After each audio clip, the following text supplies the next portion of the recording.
I was literally standing outside a tube station in London during my first week here, holding a lukewarm oat milk latte, when my jaw hit the floor. It was about 3:30 in the afternoon on a chilly Tuesday, and the streets were suddenly flooded with this absolute sea of schoolchildren. But they were not with their parents. I am talking about kids who looked no older than 10 or 11, wearing these massive school blazers with ties, carrying backpacks almost as tall as they were, navigating the London Underground completely by themselves. They were tapping their Oyster cards at the barriers, laughing, pushing each other, buying bags of sweets from the local corner shop, and hopping onto giant red double-decker buses without a single adult in sight. In the United States, if we saw an 11-year-old, or even worse, an 8-year-old, wandering around a major metropolitan transit system completely alone, people would not just look twice. They would literally dial 911. The police would show up. Child Protective Services would get involved. There would be a massive neighborhood Facebook group crisis. But here in the UK, it is just Tuesday. It is completely normal. And that was the exact moment I realized something incredibly heartbreaking. American kids have lost their childhood freedom. We have completely, systematically, and culturally erased the concept of an independent child. To understand how we got here, you do not have to look very far. Let us look at what happens when an American parent actually tries to raise their kid with the kind of freedom that is just basic common sense in Europe. Also, this is exactly the kind of topic I go much deeper on with the people who support this channel directly.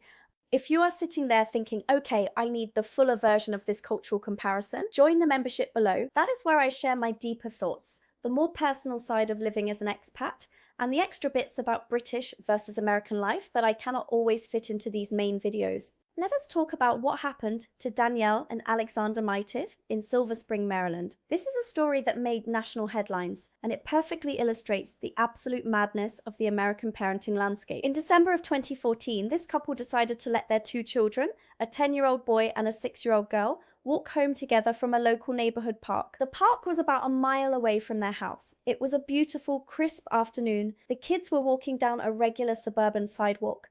They knew the way. They had walked it with their parents dozens of times. It was a safe, quiet, middle-class neighborhood. But as these two children were walking home, a concerned bystander spotted them walking without an adult. Instead of minding their own business or simply walking over to ask the kids if they were lost, this neighbor panicked and called the police. A patrol car quickly intercepted the children, picked them up, put them in the back of the car and drove them home.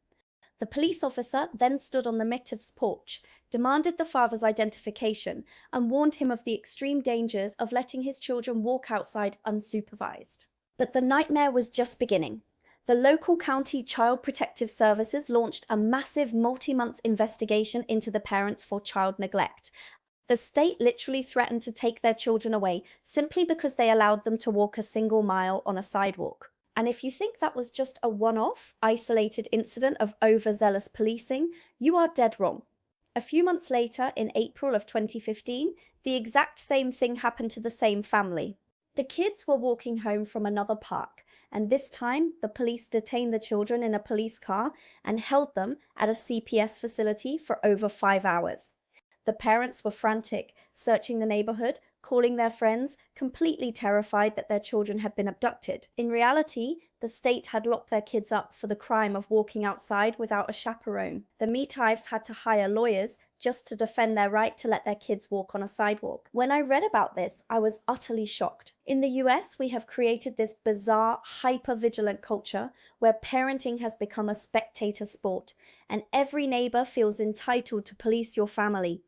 If you let your kid walk to school, play in the front yard, or go to a park alone, you are not seen as a parent fostering independence. You are seen as a criminal. I remember talking to a friend back in Ohio who told me that she let her 6-year-old daughter play in their own front yard while she watched from the living room window.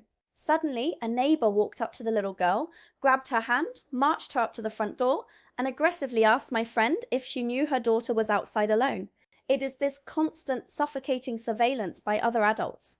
In America, parents are white-knuckling everyday choices because they are terrified of getting a knock on the door from a social worker. It has turned childhood into a heavily monitored prison, and it is completely destroying our kids' ability to grow up. If you are enjoying this deep dive into how we lost our freedom as kids, please hype up this video, leave a comment, and smash the like button to show your support and love. It honestly means the world to me and helps keep this channel alive. The legal and social reality of this has gotten so bad in the United States that some states have actually had to step in with literal legislation to protect parents from arrest. Think about how wild that is. In 2018, Utah became the very first state to pass what they called the free range parenting law. We had to pass a literal piece of state legislation to make it legally acceptable for a 10-year-old to walk to a convenience store for a bag of chips without their parents getting prosecuted for child endangerment. Before this law was passed, parents in Utah and across the country were regularly being investigated, threatened, and even arrested simply for letting their kids do what every single person in my generation did every single day. Since Utah took that step, a few other states like Texas, Oklahoma, and Colorado have followed suit, but the vast majority of the country still operates under vague, outdated neglect laws that can be weaponized against any parent who dares to let their child cross the street alone. And these laws do not just affect middle-class parents who are trying to raise independent kids, they are devastating for low-income parents. If you are a single mother working 2 jobs and you cannot afford 24-hour childcare, letting your 9-year-old stay home alone or walk to the park can literally land you in jail. The legal system has criminalized poverty by making child supervision an all-or-nothing game.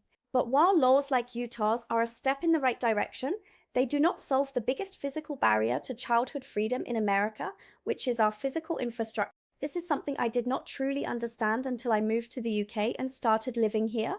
In the UK, even in small towns and villages, the infrastructure is built for people. There are sidewalks, which they call pavements here, on almost every single street. There are pedestrian crossings with flashing lights, underpasses, and a massive network of public buses and trains. A child can walk to a friend's house because the physical environment allows it. Schools here often have walking school buses, where a group of kids walk to school together, supervised by a single parent who rotates shifts. By the time kids enter secondary school, which is year 7, around age 11, they are expected to travel independently. It is a rite of passage, but in the United States, we did not build neighborhoods. We built suburban car traps. We designed endless miles of housing developments with no sidewalks at all. We built massive 6-lane roads, which planners call stroads, that are designed to move cars as fast as possible with absolutely zero regard for pedestrians. If an 11-year-old in an American suburb wants to visit their friend who lives just 2 miles away, they physically cannot walk there. To do so, they would have to walk along the shoulder of a high-speed road, cross a highway with no pedestrian bridge, and risk their life. We traded childhood autonomy for car dependency. Because of our urban planning, every single child in suburban America is effectively under house arrest unless their parent is willing to load them into a giant SUV and chauffeur them to their destination. The parents have to schedule playdates weeks in advance. The kids cannot just knock on a neighbor's door. They cannot wander down to the local corner shop because there are no corner shops, just massive strip malls surrounded by oceans of asphalt. The physical layout of America has made independence physically impossible. Quick thing before we get to the absolute wildest legal cases of this. The data on this channel shows that over 80% of you watching right now are not subscribed. That means you are showing up for these deep cultural dives, but the algorithm has no reason to show you the next video. If you want to keep exploring how our childhoods changed, hit subscribe so you do not miss the next one. Now, when you talk to American parents about why they do not let their kids go outside, they will almost always give you the exact same answer: stranger danger. They are terrified that if their child is out of their sight for even 30 seconds, they will be snatched by a predator. But here is the absolute wildest part of this whole equation. The data shows that the world is statistically safer for children now than it was in the 1970s and 80s.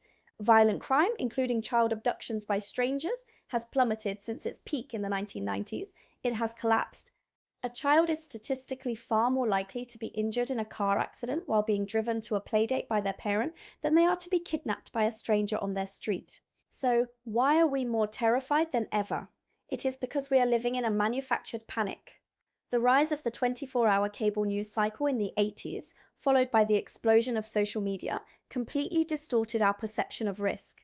We see a horrific story about a child abduction on the other side of the country, and our brains process it as a threat in our own backyard. We created Amber Alerts, public predator registries, and local Facebook watch groups that constantly feed our anxiety. We are more terrified of a statistically non-existent monster than ever before, and we have sacrificed our kids' mental health to appease our own manufactured anxiety. And this anxiety has not just kept kids inside, it has completely ruined the way they play when they are allowed outside. If you look at an American playground today, it is a sanitized plastic low-risk nightmare. Every climbing structure is low to the ground. The ground is covered in thick, shock-absorbing rubber. The swings are designed so you cannot go too high. Why? Because of our extreme litigation culture. Schools and local parks are so terrified of getting sued by angry parents that they have removed any element of challenge, thrill, or risk from play. Contrast that with the UK and Europe. Here in the UK, they have these incredible things called adventure playgrounds. One of the most famous is a place in Wales called The Land. It is basically a muddy field filled with what looks like trash. There are old tires, wooden pallets, broken down cars, and actual tools. Kids are given hammers, nails, saws, and they are allowed to build their own structures. They are allowed to climb high trees. They are even allowed to build actual fires and cook food over them. There are play workers on site, but they do not intervene unless there is a life-threatening emergency. When I first heard about this, I thought surely this is a lawsuit waiting to happen, but developmental psychologists have studied these playgrounds and found something fascinating. When we allow kids to engage in what they call risky play, they learn how to calculate risk. They learn their own physical limits. They learn resilience, problem solving, and how to manage fear. By removing all physical risks from American childhood, we did not make kids safer. We made them fragile. We have raised a generation of young adults who suffer from unprecedented rates of anxiety and depression because they never learned how to navigate a physical or emotional risk on their own. They have never had to solve a conflict with another kid at the park without an adult stepping in to referee. When you look at the big picture, the cost of losing this freedom is devastating. We are seeing a generation of college students who struggle to make basic decisions, who cannot resolve minor conflicts, and who are terrified of the world. By treating children as if they are made of glass, we have ensured that they shatter the moment they leave our sight. Moving to the UK has been an incredible eye-opener for me. It showed me that childhood does not have to be a heavily policed, hyper-managed schedule of structured activities and digital screens. It is still possible to let kids walk to the bakery, take the bus, climb trees, skin their knees, and figure out who they are without an adult breathing down their neck. I really hope that back home in America, we can eventually find our way back to that. We need to stop letting our fears dictate our children's lives. We need to build walkable neighborhoods, dismantle the neighbor snitch culture, and give our kids their childhood back. They deserve the freedom to explore, to make mistakes, and to grow up. Let us look deeper at the psychological shift that happened between my generation and the kids growing up today. I was born in the late 90s, and even then, we had this magical transition era where the neighborhood kids would meet up on their bicycles, ride to the local creek, build some sketchy treehouse, and not return home until the sun was setting. My parents did not track my phone because smartphones did not exist. They did not worry that I was being targeted by an international crime ring because they trusted the community. But for my younger cousins who are growing up in the United States right now, that reality is completely gone. Their parents use location tracking apps like Life 360 to monitor their exact coordinates, their walking speed, and even their phone battery percentage. If they wander off the pre-approved route, their parents' phones start buzzing with panic alerts. This level of hypersurveillance means that children never experience the feeling of being truly alone. They never have to sit with their own thoughts, figure out what to do when they get lost, or learn how to trust their own instincts. We have replaced actual, real-world experience with a digital pacifier. In the US, because kids cannot go outside alone, they spend an average of 7 hours a day looking at screens. They are scrolling through TikTok, playing video games, and living in virtual worlds because their physical world has been completely locked down. We have traded the physical playground for a digital one, and the consequences on child development are absolutely disastrous. And it is not just about the kids. This hyperprotection is completely exhausting for American parents. I see my friends back home who are mothers, and they are absolutely running themselves ragged. They are spending their entire weekends driving their kids from soccer practice to gymnastics to piano lessons, scheduling play dates weeks in advance, and hovering over their homework every single night. They feel this immense, crushing societal pressure to be present for every single second of their child's life. If they take their eyes off their kid at the park to look at their phone, they get judged by other parents. If they let their kid walk to the mailbox alone, they are accused of neglect. It has made parenting in America an incredibly lonely, high-stress endeavor. But when you come over to the UK, you see parents who are just relaxed. They go to the pub, they sit in the beer garden, and they let their kids run wild in the playground out back. They do not hover. They do not assume that every stranger is a monster. They trust that their kids are capable, and that trust is reflected in how independent British kids are. I remember talking to a British mum here in London, and I asked her if she was worried about her 11-year-old son taking the red double-decker bus to school by himself. She looked at me like I had two heads. She said, "Of course not. How else is he going to learn how to navigate the city? If I do not let him do it now, how will he cope when he goes to university?" It is a completely different mindset. In the UK, the goal of parenting is to raise an independent adult. In the US, it feels like the goal of parenting is to keep the child as safe as humanly possible for as long as humanly possible, even if it means stunting their growth. We need to talk about the physical and sensory impact of this as well. When children are kept indoors, padded in bubble wrap, their bodies do not develop the way they are supposed to. Pediatric physical therapists in the United States are reporting a shocking rise in children who have weak core strength, poor balance, and lack basic motor coordination. Kids are literally falling out of their chairs at school because their core muscles are too weak to hold them upright. They do not have sensory integration because they have never climbed trees, rolled down hills, or walked on uneven ground. We have sanitized their physical lives to the point of physical regression. The same thing is happening to their social skills. When kids play in unstructured, unsupervised environments, they are constantly negotiating. If they are playing a game of tag and someone cheats, they have to figure out how to handle it. They have to decide what the rules are. They learn how to apologize, how to compromise, and how to read other children's body language. But when parents are always hovering, they step in at the first sign of conflict. They say, "Share the toy," "apologize," "be nice." The kids never learn how to resolve conflict on their own because an adult is always doing it for them. As a result, when these kids grow up and go to college, they are completely ill-equipped to handle the minor frictions of roommate life, and they run to the administration to solve every single problem. This is the great tragedy of the overprotected American childhood. In our desperate attempt to protect our children from any potential harm, we have stolen the very experiences that make them strong. We have traded their autonomy for a false sense of security, and we are paying for it with an unprecedented youth mental health crisis. Moving to the UK has shown me that there is another way. It is a way that respects children as capable, resilient, and independent human beings. It is a way that values community trust over paranoia. I hope we can bring some of that British common sense back to the United States. We need to start letting our kids walk, climb, fall, and just be kids again. Because if we do not, we are going to continue raising a generation that is terrified of the very world they are supposed to inherit.